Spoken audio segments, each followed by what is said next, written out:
um, as you're joining, change your name to have your institution beside it as well. And if you can, place that into the chat. But for the sake of time, I'm going to go ahead and start with the opening prayer.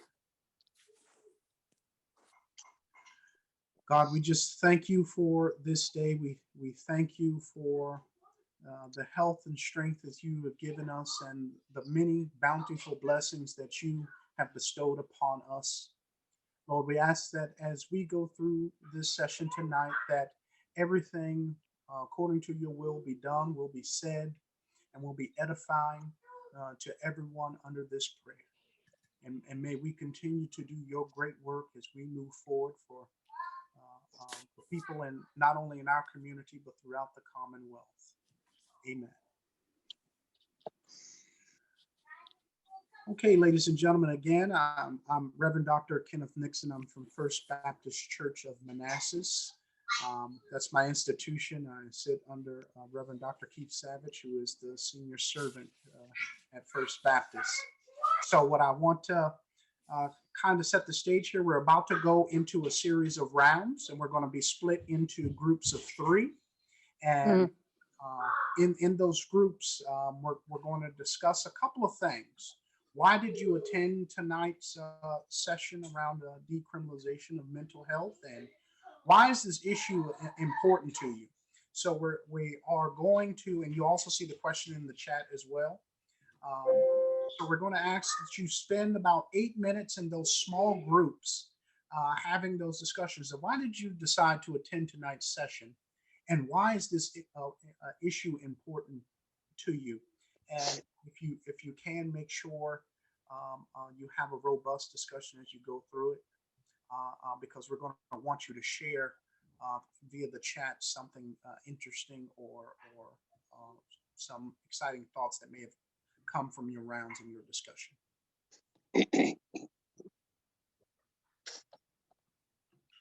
So, all right, Maggie says, send us off.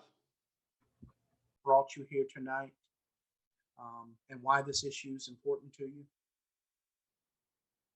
So you got a quest to learn more.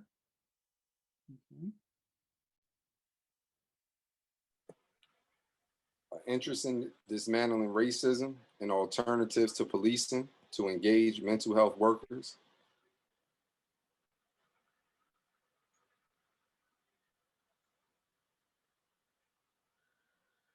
We each have some kind of experience with a person or people with mental health issues. That is a big one. I'm quite sure everyone that joined here has some personal connection with someone who suffers from some type of challenge.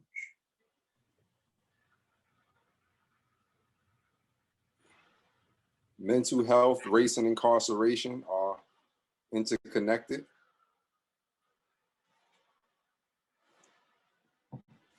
Someone, it said, talked about seeing a lot of mentally ill people in jails in Dallas County, Texas, where they worked at the public hospital. The county jail was the second largest mental health hospital in the county. More resources for mental health issues because a huge portion of the population suffers from mental health. Someone said we'd like to see more resources moved into more training for skilled mental health interventions and services. Social justice and environmental justice are interconnected. Notice discrepancies in race and income and how mental health issues are treated. All right, thank you, everyone. Feel free to continue putting your thoughts into the chat. But I'm going to move forward here with the frame of our discussion tonight, so we can dive right in to discussing the decriminalization of mental health. For those who don't know, who are new to Voice, and this is your first experience, in 2019, Voice conducted a listening campaign where we spoke to well over 350 returning citizens and their families. So returning citizens, those coming out of some form of incarceration.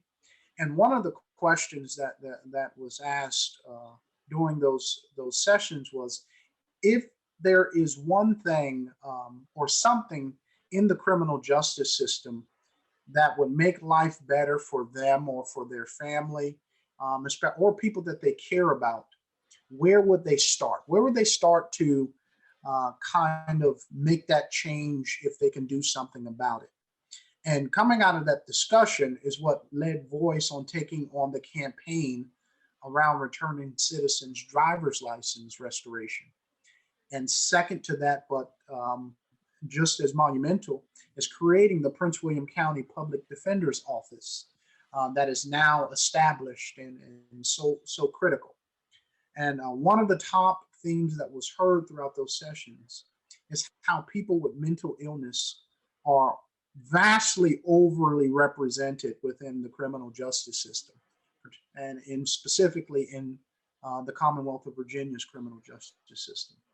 So tonight's research action seeks to accomplish a couple of things. One is we want all of us together tonight to explore ways in which we can reduce mass incarceration in the Commonwealth of Virginia.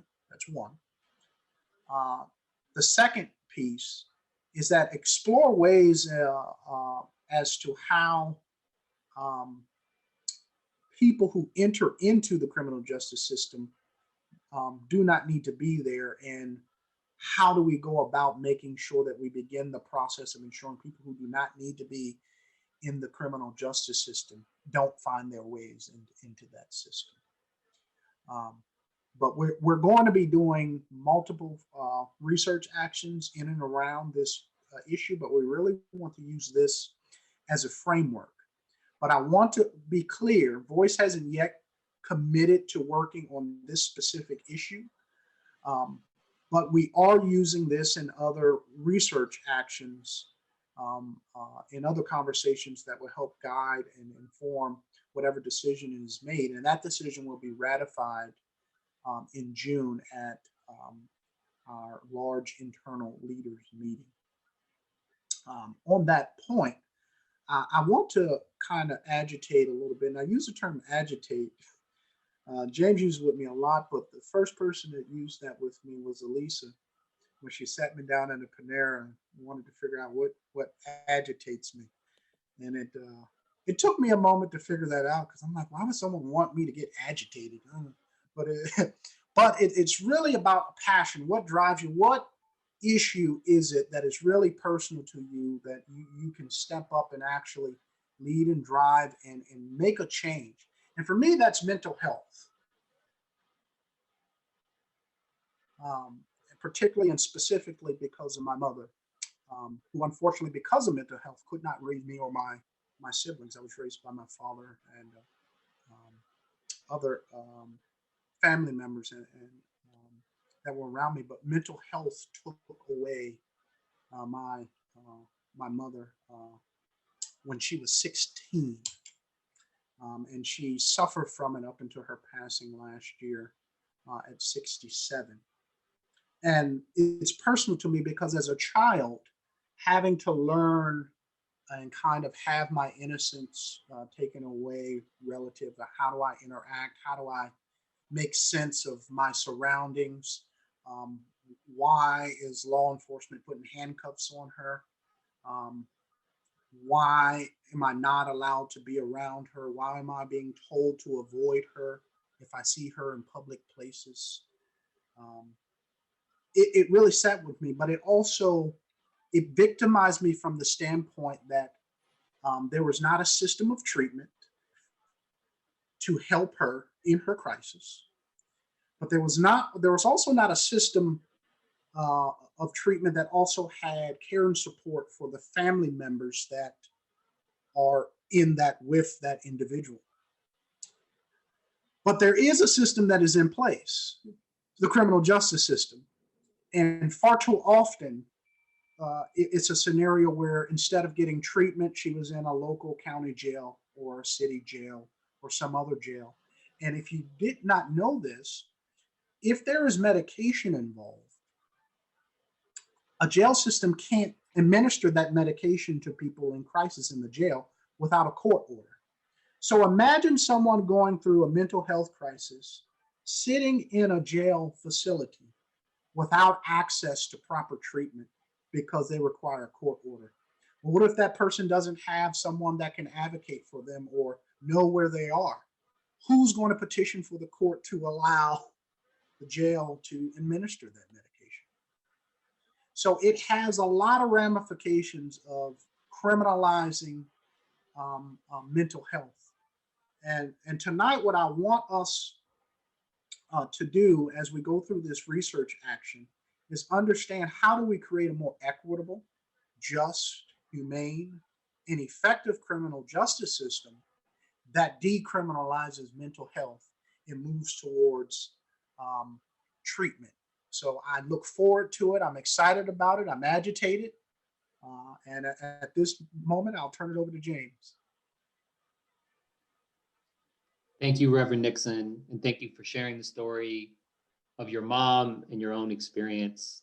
I am going to introduce to you in a moment a colleague of mine who has done pioneering work in Cleveland, Ohio, around this issue, and for whom, and the work of our sister organizations in Cleveland and Chicago and other places have helped pave the way for us to potentially consider working on this issue as a way to get at squarely the curse of mass incarceration and racism in our society and in the Commonwealth.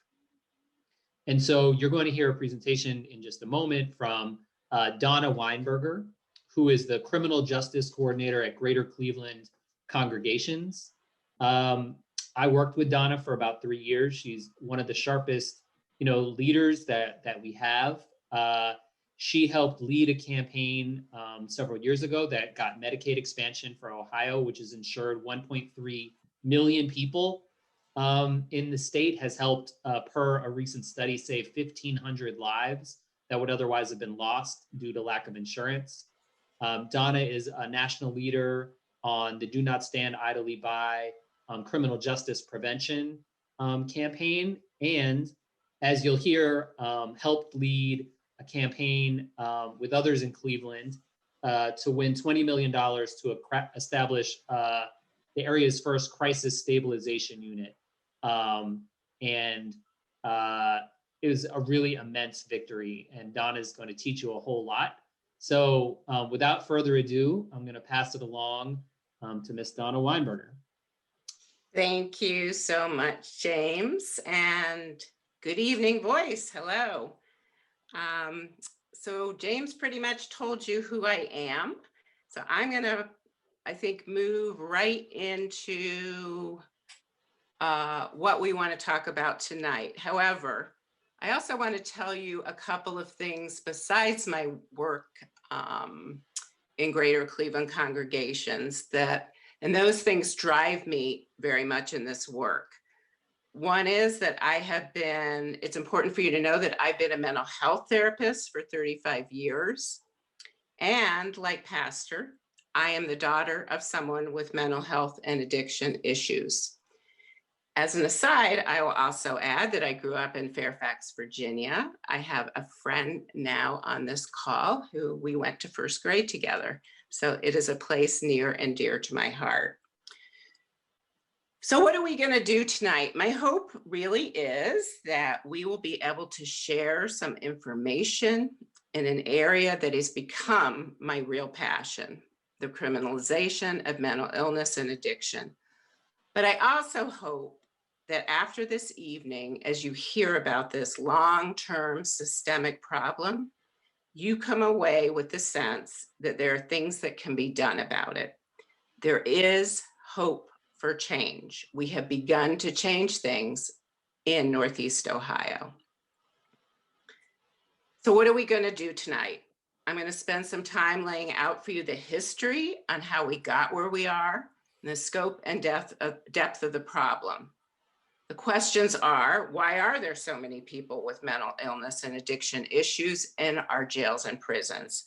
Why are law enforcement often the people who are called to the scene to deal with people with these problems?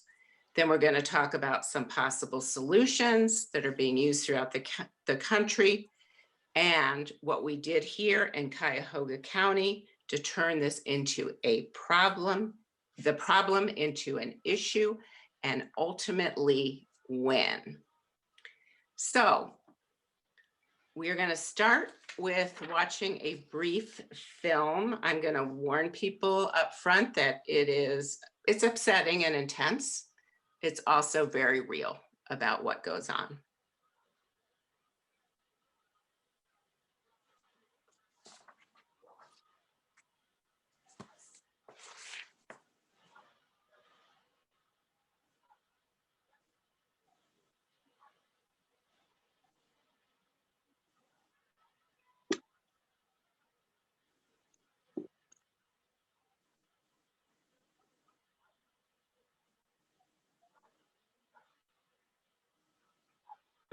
Maggie, I don't think we. Yeah, I don't hear it.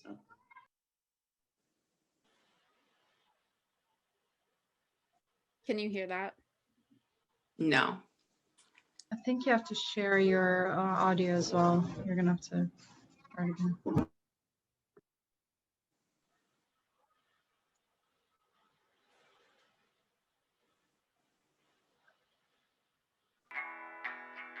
Yep.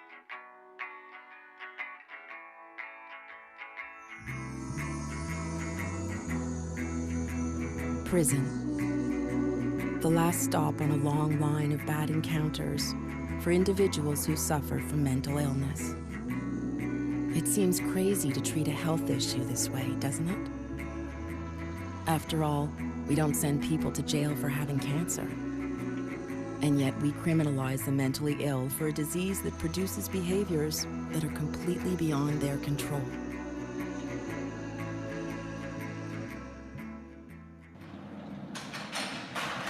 They would come with a straight jacket, or the boom squad would come, and if you were, fighting back, they'd maybe try to get you upside down, any way to restrain you. And sometimes people will have a fractured arm by it. If you was real rough and you're going off, you're having a manic moment and you hit one of them, they might snuff you, kick you. I mean, I out of my whole 18 years, I did a total of approximately 4 years in solitary confinement.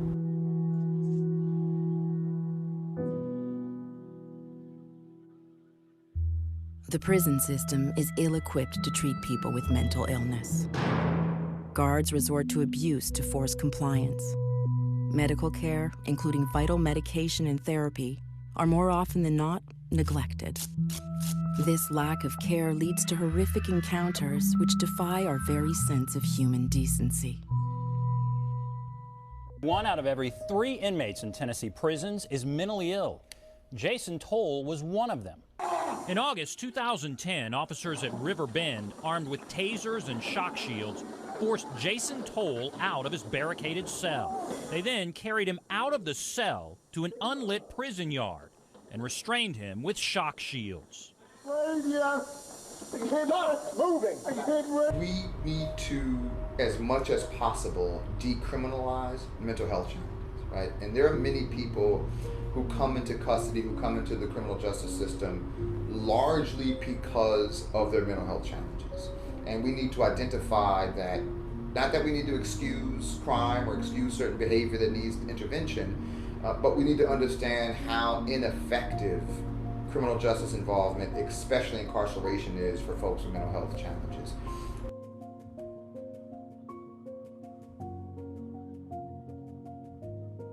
Pete Early has written books about the treatment of people with mental illness. This is somebody who needed help for her mental illness. She didn't need punishment, and she ended up dead. Early says instead of helping McKenna, they put her in isolation for a week before the day they tried to transfer her. It is not good for anyone's mental health to be in solitary confinement. It's not good for anyone's mental health to be isolated from other people for any length of time, even a very brief period of time.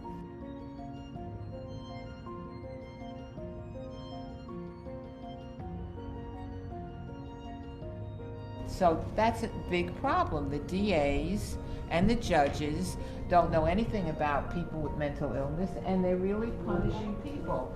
And as I said before, put it on camera. It's all about money and jobs. The fact that you're profiting from someone's incarceration causes an issue, because at the end of the day, the motive is to make money and to make a profit. And so in that sense, these corporations are incentivized to fill the beds. And so there's no incentive to decarcerate. There's no incentive to rehabilitate. Inmates are enduring, quote, barbaric and horrific treatment and living in a perpetual state of crisis. The lawsuit alleges that instead of the medical care these people are supposed to receive, specifically at this facility, the prisoners' health needs are instead ignored and underfed. It was a desperate attempt, we think, to escape the conditions inside the East Mississippi Correctional Facility. That's a for-profit prison where the mentally ill are being housed.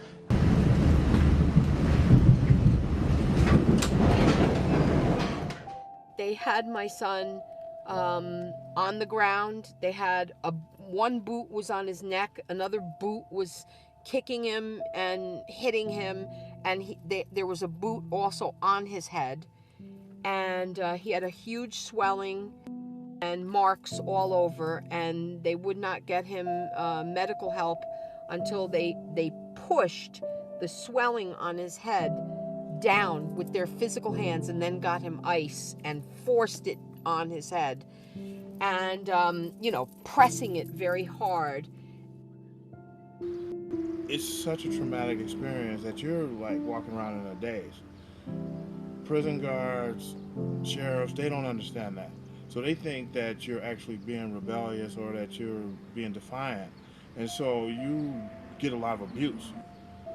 I mean, because if you don't answer them or you don't do what they say, they have other ways of making you do what they want. And because you're not reacting in a way that they would want you to react, the abuse keeps on coming until they either give up or they just throw you in a cell and say, forget it. What I probably urge is any authorities that have oversight to areas where they incarcerate other people to use the least restrictive measures possible to provide the safety of the other inmates and their staff, but also to respect the human rights and the human needs of that prisoner, him or herself, because that's very important. I ended up getting out of Building 9, where they kept the mental patients, and was allowed to live in general population. And I was fine until, they would mess with me. And when they would mess with me, we had a lot of racism going on. We had a lot of officers that were from upstate. And one guy had a baby, a black baby, tied to a tree with a noose around his neck. And he would stand in the mess hall. We would come through the mess hall, and he would be standing there like this. And we're walking by. When you have a mental diagnosis in the institution, we all stay together. So it's like you have to walk in one line. And you're walking, and just imagine, you see the officer, sergeant, standing up there with a black baby tattooed on the tree with a noose around his neck. I don't know about nobody else, but it was a trigger for me. And I walked over to him, and I said, how could you stand here like that? And he said, get away from me, nigger. That's what he said. And he raised his hand up like he was going to hit me. Is this a humane or compassionate way to treat another human being suffering from a terrible affliction? Prison makes mental health conditions much, much worse. And in doing so, we've turned a public health problem into a criminal one. It's time for us to rethink how we approach mental health.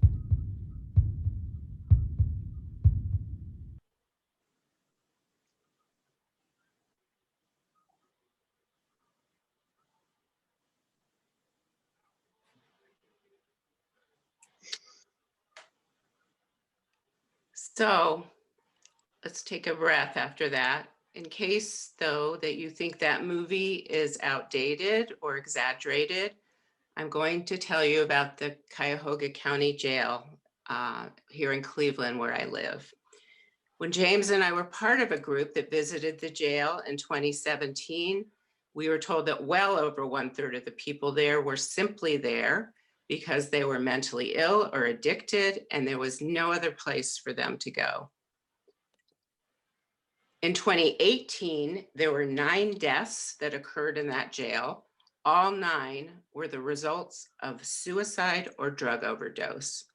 These deaths resulted in an investigation which labeled the jail literally one of the worst in the country. But besides these deaths, there were other incidents in that jail. Here is a description of one of them from Cleveland.com. Guards strapped Terrence DeBose to a chair in a small cell tucked away in the Cuyahoga County Jail where no one else could see him. Correction Corporal Nicholas Evans stood next to the chair. I want to add here as an aside, although it doesn't say so, Terrence DeBose, the incarcerated person, is Black and the corrections officer is white. The correction officer flipped off his body camera and pummeled the face of the 47-year-old inmate who suffers from a mental illness 6 times.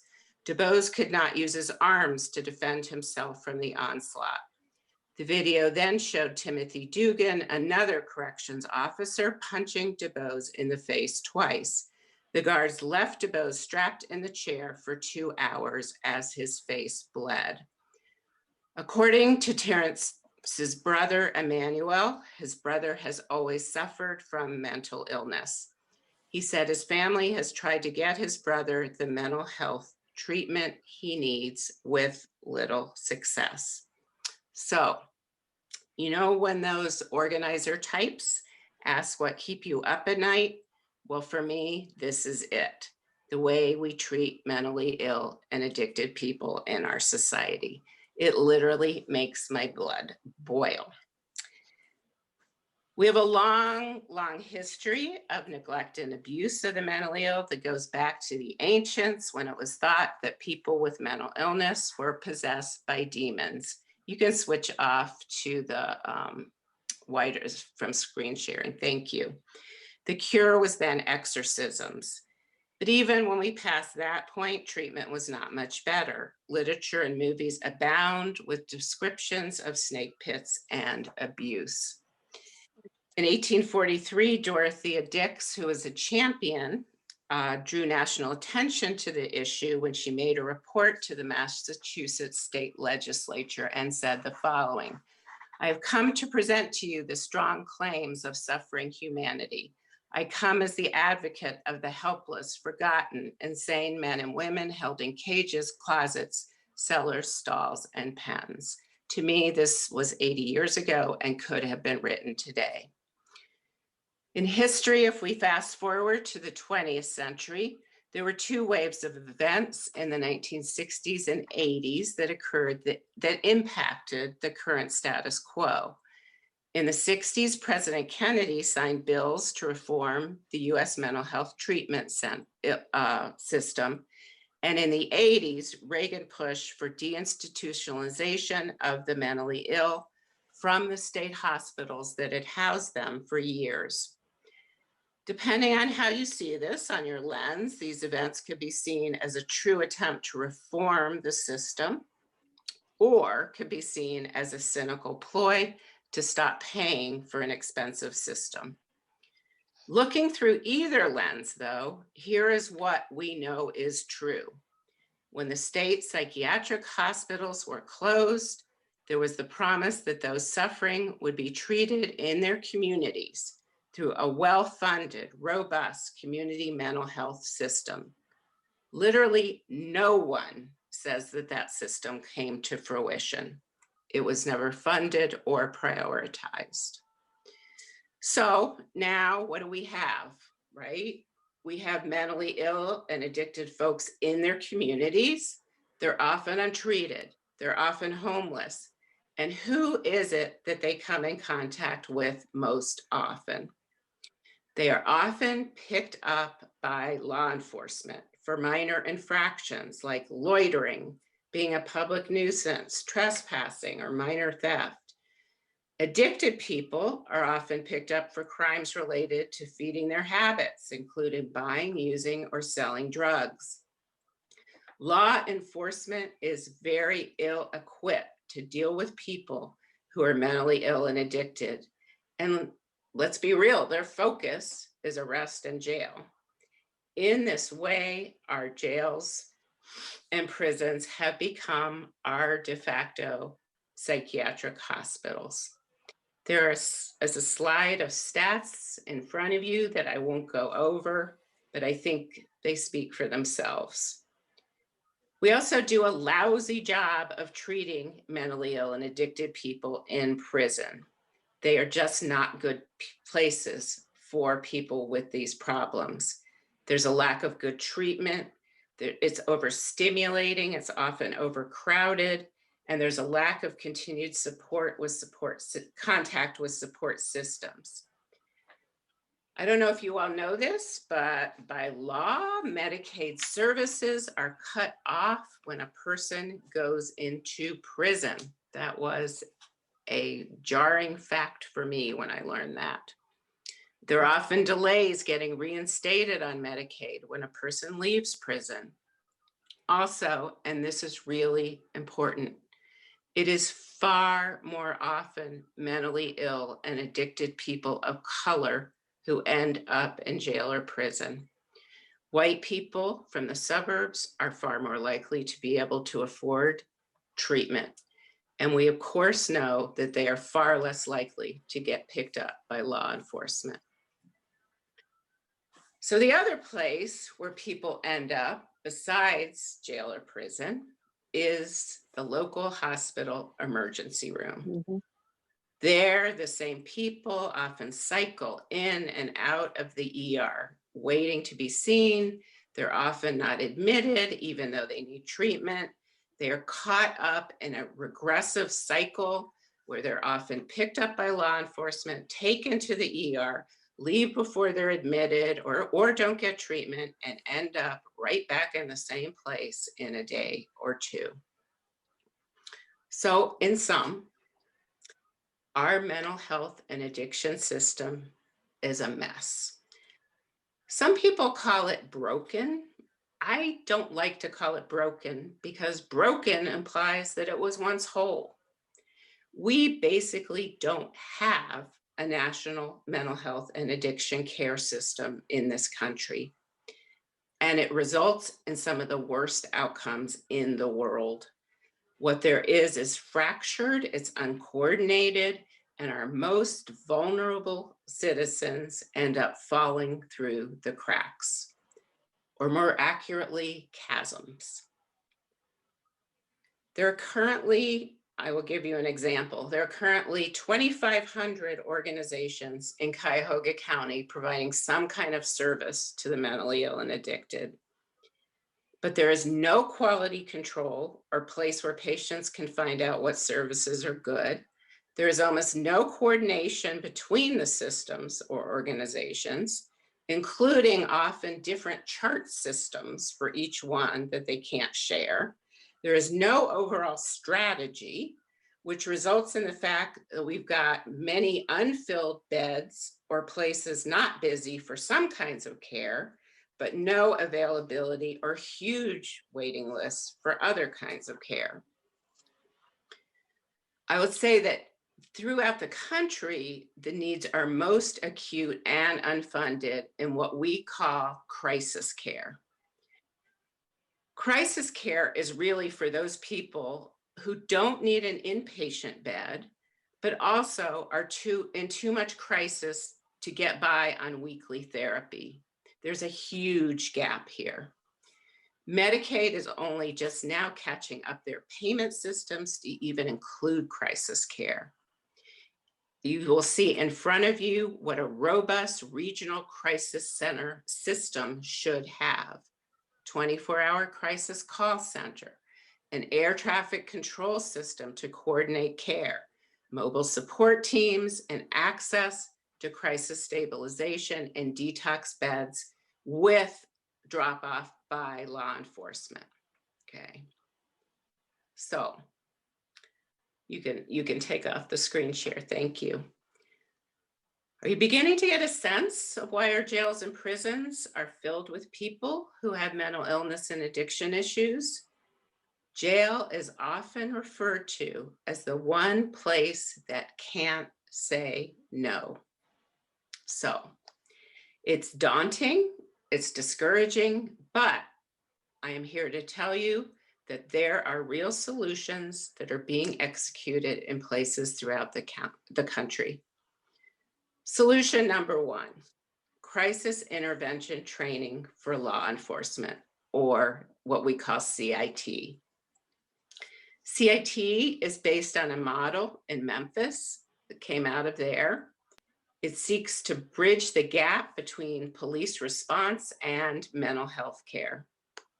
As often the first people called to the scene when there is a mental health crisis, law enforcement needs tools to equip them to respond to those in crisis and get them the help they need. Officers going through the program take a 40-hour course that is comprised around 5 themes: understanding behavioral health, developing empathy, navigating community resources, de-escalation skills, and practical application.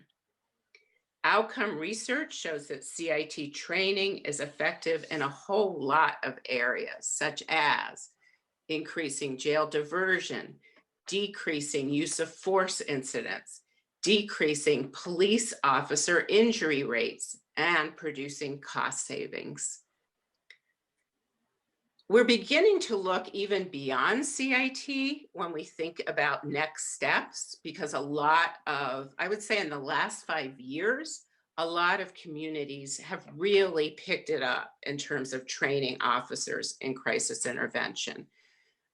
That's happening here in Cuyahoga County a lot. In my conversations with Reverend Nixon and James, it sounds like it's happening in the Northern Virginia area.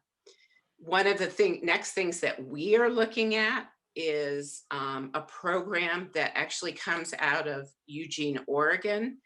It's called the Cahoots program.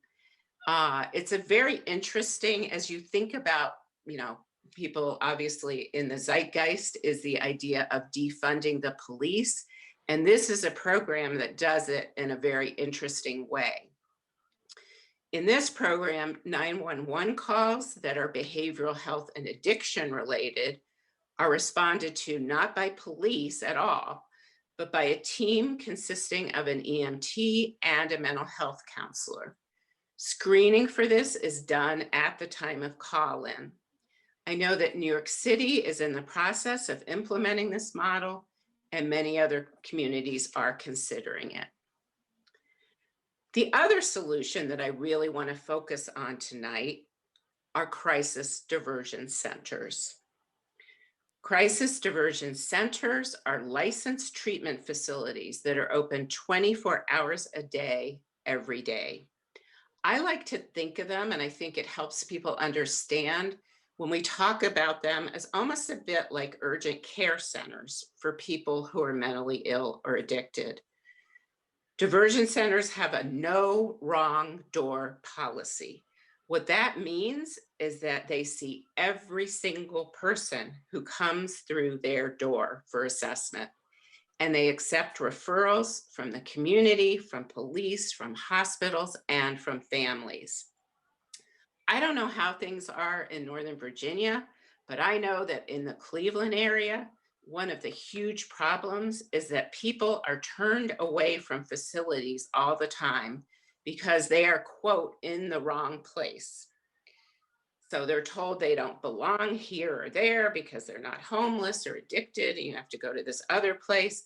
And they end up in a merry-go-round around the city or county, having one door after another slammed in their faces. I, as a therapist, have literally had the experience with patients of mine who are so desperate for treatment that I have sanctioned them drinking beer in the parking lot of a facility in order to get desperately needed treatment. The facility wouldn't take anyone who wasn't actively intoxicated, and there was nowhere else for them to go. Having a no wrong door policy, you can stop the screen share, thank you, also means that there are different levels of treatment all under one roof, like a sobering unit for intoxicated people who just need to sober up, a detox unit for those ready to take the next step, a mental health crisis unit, The centers provide quick assessment, triage, and provision of wraparound services to enable the person to return to the community without the stigma of jail. Lengths of stay at crisis diversion centers can range from hours to several weeks. What's central to this model is that police can bring people there who are in crisis and be able to be back to their beats in 5 to 15 minutes, okay? We've seen funding for these centers come from a wide range of sources: state funding, county funding, federal grants, angel donors, managed care companies, hospitals, even pharmaceutical companies I've seen. Two of the best models for crisis diversion that we studied are the Restoration Center, which is in Behar County. That's the home of San Antonio. A group of us from Cleveland went down there to see it. And the other one is the Crisis Now model in Arizona. The Crisis Diversion Center in Behar County not only diverted countless people from jail in their first 5 years of operation, it also saved the county $50 million. This is where you also start to see where this is a real bipartisan issue, right? It saves for people who don't care that much about treatment of the mentally ill. Some other people may care about saving money, and you tend to get buy-in from lots of different constituencies. So, can we talk about something very positive? Let's talk about GCC's win in this area. In 2017, as James said, we began a campaign to push Cuyahoga County to establish a crisis diversion center to get people out of the Cuyahoga County Jail. James was part of this campaign and we worked on it together. And as he can tell you, Cuyahoga County has some of the toughest machine politics in the country. I always say to people, if we could do it there, it can happen anywhere. It took us a little over 3 years, but in November 2020, the county announced a $9 million per year for 2-year contract with our mental health board and a local provider. It established a 50-bed diversion center with plans to establish a larger one in 2 years. It is expected to divert 300 to 400 people from jail per year and save $1.2 million for the county per year. We're in the process now of running actions to get a GCC seat on the oversight board for this facility, and it's scheduled to open April 1st of this year. We are very, very excited about this. I'm going to save the details on what it took to organize this campaign for another time. It actually may take 2 or 3 or 4 other times to explain to you the journey that this took. But for now, I'd like to share just a couple of things with you as you think about possibly moving forward with any work in this area.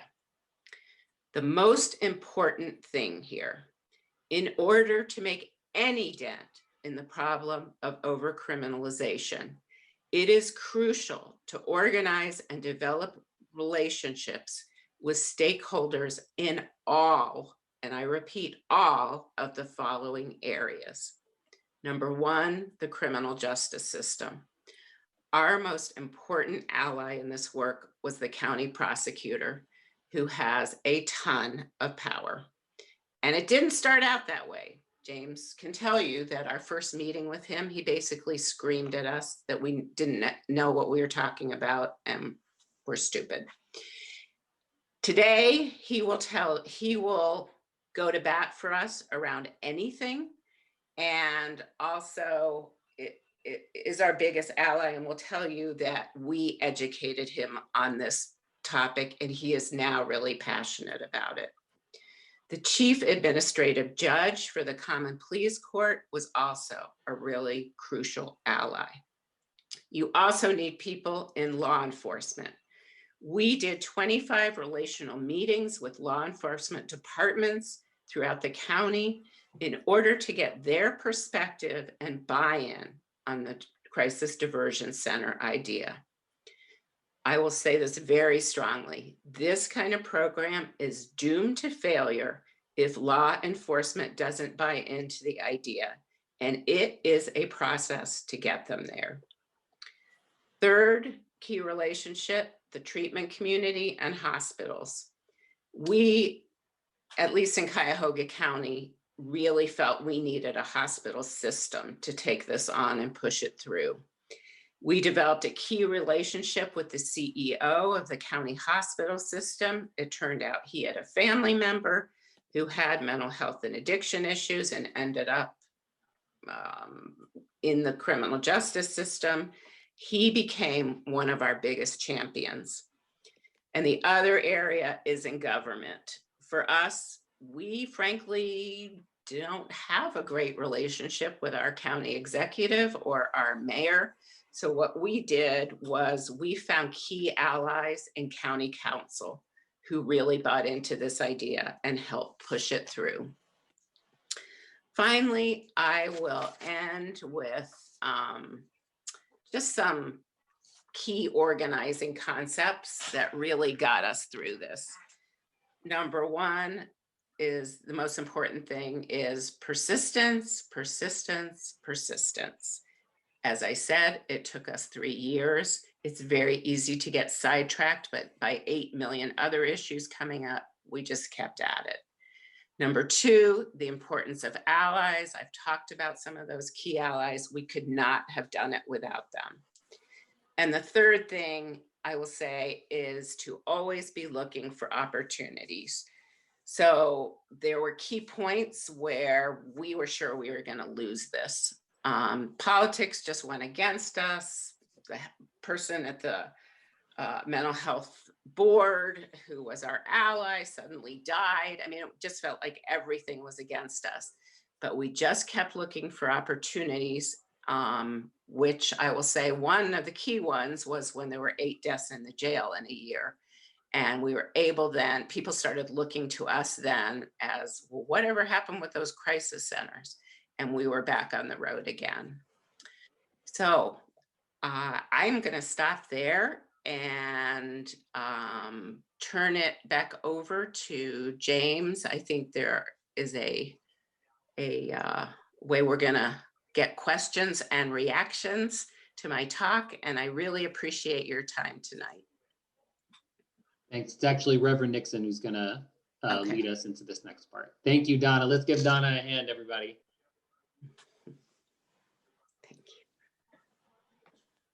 Thank you again, Donna. I know I share everyone's sentiment that that was a tremendous presentation, and it makes me even more committed to this after hearing that. Everyone, so what we're going to do now is we're going to break into 6 groups that are going to be facilitated by myself, Dr. Savage, Mr. Parker, Mr. Pearlstein, Ms. Glassman, and Ms. Weinberger. And what we would like to ask is that one person in each of those groups takes notes and prepares a little short report for the larger group when we convene back together. And 2 things we want you to consider while you're in those groups. What is your reaction to voice in 2021 potentially working on the intersection of mental health and the criminal justice system, and potentially on creating crisis stabilization centers? And then secondly, what do you see as key questions that need to be answered? What would be some possible next steps as well for us to take as a team? So what we're going to do now is we're going to go into those 6 groups. Remember, one person take notes and prepare for a short report when we convene back together. But those questions will be put into the chat as well. Welcome back, everyone. I hope everyone had a great, robust discussion. So what I want to do now is for each of the facilitated groups to take 1 minute to report back reactions, key questions or ideas, and next steps. I will start with Mr. Parker's group. Who do y'all have that's took notes and is going to report back? Is that me? I think Yes. that's me. Yes. All right. Sorry. So hi, folks. My name is David Leapart. I was with group number 4. I think the consensus in the group is that now is an appropriate time for Voice to address this issue, given everything that's going on in the nation and the sort of the national mood around criminal justice reform, and as well as the sort of the local swell of support for these issues, that this is the appropriate time. I think the real focus and the real interest in our group was getting out there and doing those listening sessions so that we can find out where Northern Virginia stands in terms of these issues and what structures and policies are already in place, and where we can activate our power to provide support, be it financial or community support for those existing programs. It was put out to this group that we don't necessarily need to reinvent the wheel. There are diversionary programs and there are crisis centers in Northern Virginia, but they do need support. And so that's a place where we can sort of put our weight behind that. And there are certainly some jurisdictions that don't have those programs. And so we just need to get out there in the community, talk to leaders, talk to stakeholders, and figure out where we can be effective. That's a quick summary of what we talked about. Were there any questions that came out of your group? I don't think there were, and perhaps it's escaping me, but I can't think of any specific questions. We did talk a little bit about the sort of the whether crisis intervention training for law enforcement is the best model, or whether perhaps diverting these mental health crises to trained professionals, maybe a social worker and EMT. Those were 2 models that were both brought up by Donna in terms of and the sort of consensus that we came to was maybe marrying both of those up.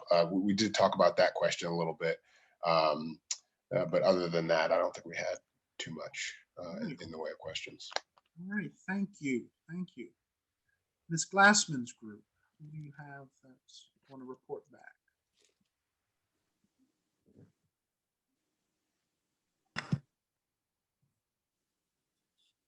Go for it, Jean. Oh, sorry. I was going to say, I think that's me. So I'll start with some of the more probing, maybe to be pursued questions that people raised. One was prevention. Is that an area that needs to be addressed more? Why do we have so many mental health issues in our communities? And the second was the fact that the pandemic has caused to rise to the surface a lot more pressing issues with employment, with people having a place to live, food on the table. Does that take precedence over picking another issue such as this?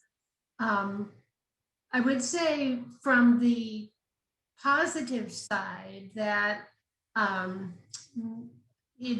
several people commented that it seems to be the kind of issue that Voice is well suited for, that it's the type of thing that brings both sides together and can bring about change. I think another positive was that many families deal with mental issues or have friends who deal with mental issues in their family, and they see the struggles people go through, whether that intersects with the criminal justice system or not. It's a frustrating system, and this might be an opportunity to bring many people together around a Voice issue, and that this issue intersects race inequality, health, and criminal justice. So it reaches a very large area of concern for a lot of people in our communities. I would say, I'm going to jump ahead here and say what the question might be. One raised the question, how we address this given we are a multi-county organization, so how it may be addressed in Fairfax or Prince William or Arlington could make it a little logistically challenging for how Voice would take that on. All right, thank you. For the sake of time, can the next groups, if you can, try to keep your reports to a minute so we can. I'm sorry. Oh no, you're fine. We just want to make sure we get everyone in. So we'll go with my group. Mike, can you report out for our group? So I think there was good appetite for a diversion center by all folks. Although we feel that a multifaceted approach needs to be done between state and local folk, at both ends, trying to work that to make this happen. We didn't discuss a time frame, but we did acknowledge that we need local police support and that an air traffic control clearinghouse kind of method is necessary as well. As a drop-off center, things like that is good. Questions that came up were cost, funding, training kinds of things. Where is that going to come from? And I think that was about it. Thank you. Who's reporting out from Mr. Pearlstein's group? Marcia. That'd be me. I can tell from people's stories that they're still processing the significance of this issue, but there's a strong recognition that this is something Voice could take on. Some distinctions that came out in our group. There may be a difference between jail health and prison health, so our point of intervention might be different depending whether it's jails or prisons. Teens have a place in this too because children are experiencing similar kinds of misinterventions when they are experiencing mental health problems as well. Some interesting questions constantly raised about the new police chief in Prince William County.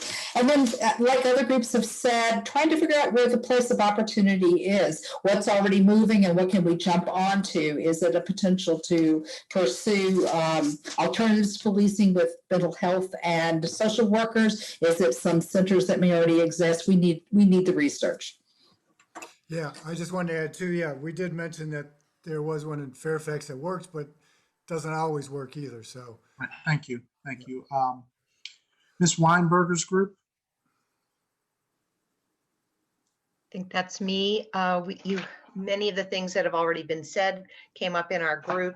There was a high level of interest in learning more about the needs, doing research, doing those listening campaigns to learn people's stories, to learn what's already happening in the community, to hear about the perspectives of stakeholders in our areas, and to learn more about what resources there might be to bring to bear, whether it would be involving reallocation of resources or bringing in resources from other funding sources. So there was a lot of interest in learning more, in listening in the community, and as other groups have said, finding out what's already going on, what other groups may already be working on this or related issues, and what they've been learning, where their work is, and how that might be able to be a good resource or connection for Voice if Voice chooses to go forward with this. But there was a lot of interest in our group in continuing in this discernment process. Thank you.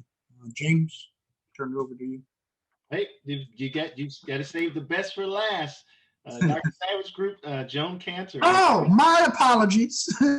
Dr. Savage group. That's okay. This will be quick because everybody has mostly said everything we said. Everybody in the group was very positive of doing this. Everybody was also very clear that this can't be just a one-year goal for Voice. This has to be 3 years or more. It's not something that can be accomplished in a year. and it has to be tackled on multiple levels, state and county. People are excited to build relationships and to do more research into this. And the question came up, as it already came up in other groups, about how we manage this with so many different areas in Northern Virginia. And now we have a large group down in the Harrisonburg area. And how do we come together to make this happen? Thank you so much. Now I turn it over to Mr. Pearls. Thanks. So everybody, we're going to close in just a moment, but we want to talk about where we go from here. So one is that we really encourage everybody to sign up, if you have not already, for the Voice Builders training, which is where a lot of the research actions, and it's in the chat, to be able to sign up. It's our core leadership development training that we're doing this winter to be able to learn the core skills of organizing to make change. And whether it's around this issue or any issue or housing, that's where it's going to come. And what we do in the criminal justice work is going to be deeply entwined with that. And we encourage you to invite other people, okay? The second is we're going to ask some of the key criminal justice leaders, which is being co-chaired right now by Dr. Savage and Reverend Nixon, to really take what we heard tonight and think about where we go from here. So one might be that we might look at other kinds of issues and do research actions around other issues that are at the intersection of race and criminal justice and de-incarceration. And we may continue on further exploring around mental illness. It sounds like there's a desire to at least learn more around this. Is that right from everybody? Thumbs up. I'm getting thumbs up here. And so, there's a ton of different kinds of research actions that we could do on this, even during COVID. So that's where we're headed from here. So you will be hearing more from us, both in Voice Builders and as we move along about some of those next steps. I want to thank Donna Weinberger for flying all the way in from Cleveland, even though she didn't have to fly anywhere. So thank you, Donna. Thank you to Reverend Nixon for sharing your powerful story. And, this meeting was in honor of your mom and about the important work that you all are doing in the midst of a deadly pandemic when so many people are suffering with mental illness and problems. And so I'm going to ask Reverend Itoria Goggins from First AME Church in Manassas to close us out in a word of prayer. Right. Before, James, we do. Reverend Nixon, can you say your mom's name again for all of us, and we can hold her in prayer as we close out in prayer? Ramona Coles. Thank you. All right. Let us pray. God, we thank you for empowering us with knowledge tonight.